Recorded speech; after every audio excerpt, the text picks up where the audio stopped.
Hi, and welcome to Walking the Virtual Dog. Now, this is the show where we take an in-depth look at the IT industry through the eyes of the industry analyst.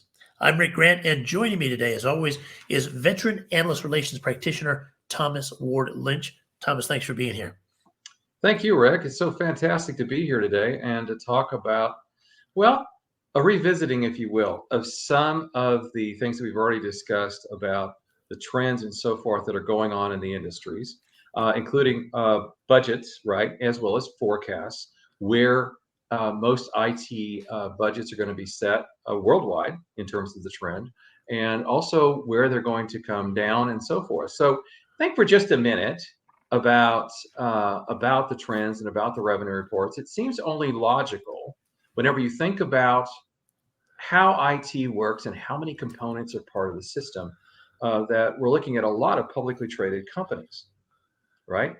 So it's logical that some investment publications would be starting to look at the winners and losers that are in IT that are publicly traded and make some recommendations and leveraging the IT and financial analyst communities in the process. That's exactly what happened. So in this segment, we're going to take a deeper look at some of those implications of IT landscape that's literally running both hot and cold at the same time. So we're going to start off with a publication, Rick, from Stock News. And you'll hear that publication again later on in this segment because we've got another report to cover. But the title of this report was Three Stocks Investors Are Buying Now. And this was written by Nindi Agarwal. And she had this to say at the beginning that game-changing technologies like ChatGPT are hitting tipping points for mass adoption. The tech industry is in a favorable position to reap long-term benefits due to constant advancements and the rising need for digital transformation across various industries. Okay, so keeping all that in mind, let's just talk a little bit about some of the numbers that she put forward, which was that Gartner predicts spending to reach 4.5 trillion in 2023, which is a 2.4% rise from the previous years. A lot of reports are falling in alignment with that. So she throws up next, we'd like to provide Gartner's John David Lovelock, Distinguished VP and Analyst at Gartner, who said that consumers and enterprises are facing very different economic realities.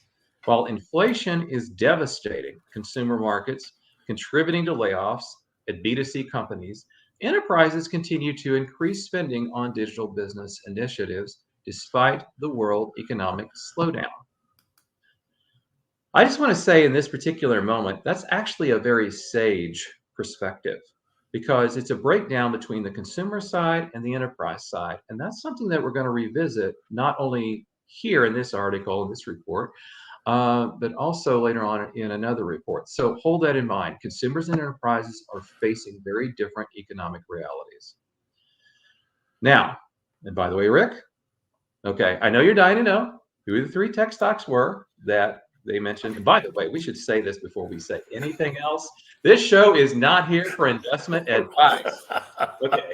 Exactly true. Right. Talk to your uncle, talk to your grandpa, talk to your stockbroker, talk to the anybody, but don't go get investment advice from us. Not a good idea. I'm only quoting the article, Rick. That's all I'm doing. All right. So the three tech stocks that are rising above all others in this particular article, in her perspective, was number one, Motorola Solutions, number two, Ribbon Communications, and number three, Audio Codes. For anyone that's interested in more information, we have all of this in our newsletter, including all of our links, and we'll be more than happy to provide those to you. You can read all the justification that she provides for these three distinctive companies. Now, moving on to some more reports. We've talked a lot about PCs and workstations in the marketplace, Rick, and now the numbers are starting to settle in. All right, so PCs sales will drop 12% this year. We already knew that, after a 17% drop in 2022 during the pandemic.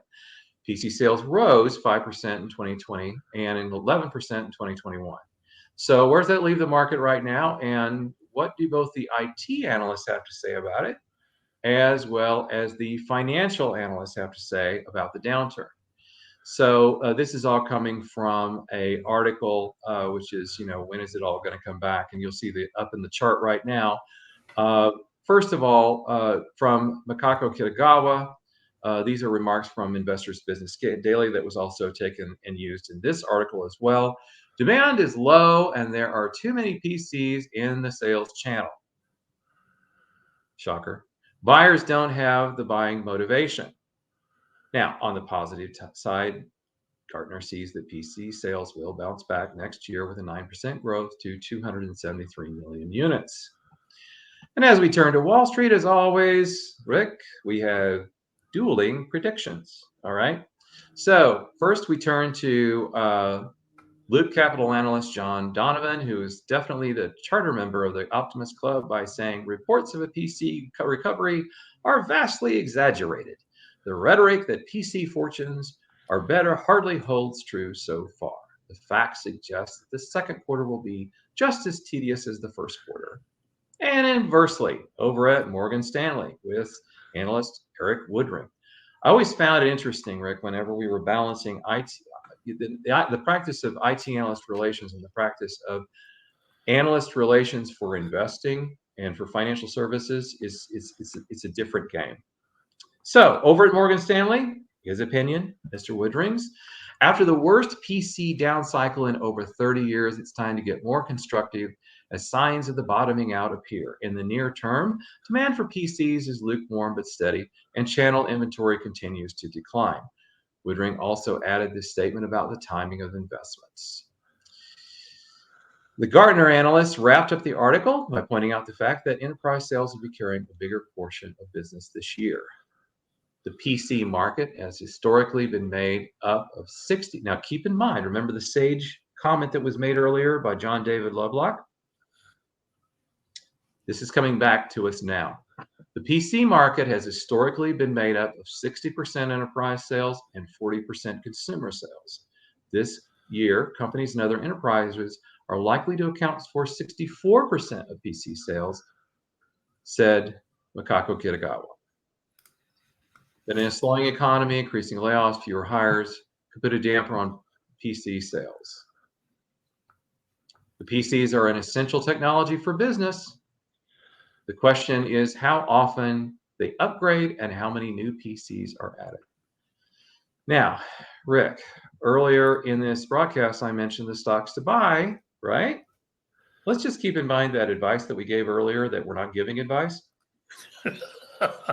Exactly. Okay, how about the stocks to sell? Once again, the publication Stock Trends takes on this topic, and they do the flip side by showcasing some underperforming stocks due to current IT buying trends. And they highlight this quote from Stephen Minton over at IDC.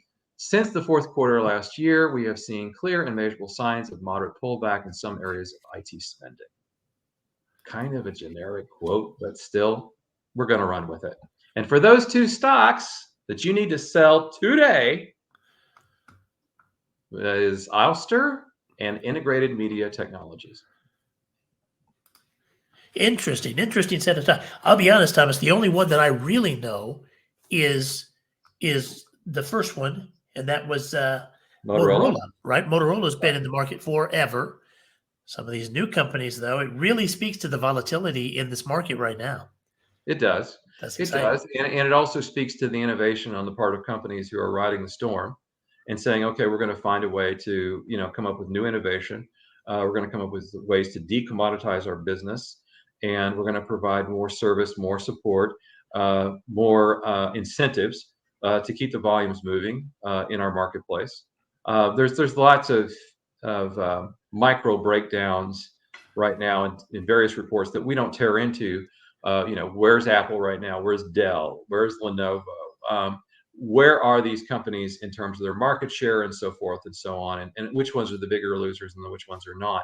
It's not, to me, that much important at this point, because from an executive perspective, I think it's important to get that high-level view and say, okay, so what are the companies that are getting smart, getting innovative? Which ones do we need to turn to? Those are my long-term suppliers. And by the way, we might be working with some other suppliers that are working with them. So who has partnerships with those companies is just as important. Yeah. But the cool thing about it was just to take a look at it from the standpoint of, well, this is happening. Well, that means this will happen. Well, that means, no, it means this will happen. So keep in mind that just Just like it comes down to any investment discussion, there's always conflicting views and there's always conflicting perspectives. Yeah. Well, whatever does happen is definitely going to impact a lot of people. And next time, we're going to talk about the impact of changes in the IT industry on HR, right? Absolutely. That's All coming right. up. All right. I'm looking forward to that. Now, all of this research that we've talked about today and so much more is available on the website and in the newsletter. Thomas, tell us about that. Okay, well, subscribe and like and subscribe to this channel because we continue to do about 5 episodes and 5 segments, and then we break off and then we do another set looking at different research, looking at different analysts' commentary and perspective. So the best thing to do is like and subscribe so you can keep up with us and keep Perfect. up with the industry. The second thing is that Inquire will be more than happy to provide some links for you so you can reach out to us and get a copy of the newsletter. The newsletter includes all the footnotes, all of the highlights, all of the background that we're providing on these broadcasts. If you're covering this industry or competing in this industry, there's no resource like this anywhere else. Or if you're buying in this industry. True. You Right. know, what we're really looking to is to provide useful information brought down in a distilled and curated way that can be taken back and used by IT executives and professionals worldwide. All right. And we're going to provide more of that information next time here on Walking the Virtual Dog.